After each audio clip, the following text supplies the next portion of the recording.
I am concerned about it. I don't like hearing about it. The US president reacts to the news that prominent Saudi journalist Jamal Khashoggi has been killed and dismembered inside the Saudi consulate in Istanbul. Other countries too condemned the allegations, some summoning their Saudi ambassadors to demand answers. But what was going to be the political fallout? Later that month, tens of top executives and media pulled out of a prominent investment summit in Riyadh, but reportedly still sent lower-level representation. Saudi Arabia has billions of dollars of investment in military deals with other countries, especially the United States. $3 billion, $533 million, $525 million. That's peanuts for you. Should have increased it. This a meeting between the two men at the White House earlier in the year. Saudi Arabia and the US have been close allies for decades, and Donald Trump made it clear soon after the killing that the billion-dollar deals would not be affected. In terms of the order of $110 billion, think of that, $110 billion, all they're going to do is give it to other countries, and I think that would be very foolish for our country, but there are other things we can do that will be very severe. Initially, the Crown Prince, Mohammed bin Salman, got a bit of the cold shoulder at the G20, standing here on the far right during the traditional family photo.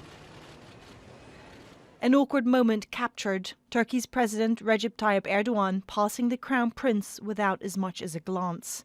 But over time, despite the international condemnations, there were no cut in diplomatic ties, no major sanctions.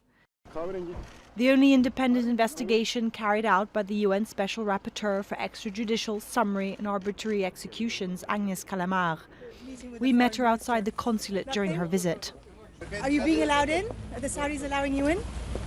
We have made a request to the Saudi government for access to the consulate, as well as meeting with Saudi's authorities here and in Saudi Arabia. We're waiting for their response. But she was never given access, and in June of this year, a damning conclusion.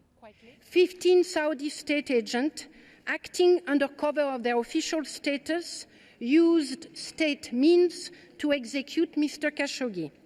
It was overseen, planned and endorsed by high-level officials, and it was premeditated. Kalamar has called for an international investigation and criticised the UN Security Council for not doing enough to act. But at this year's G20, the family photo, telling perhaps, the Crown Prince centre stage next to the US President and the host, Prime Minister Shinzo Abe. A noticeable difference from the one taken a month after Khashoggi was killed and dismembered inside the Saudi diplomatic mission. A year on, the journalist's body has never been found, but it seems that the world's leaders have moved on, and it's business as usual. Stefanie Dekker, Al Jazeera.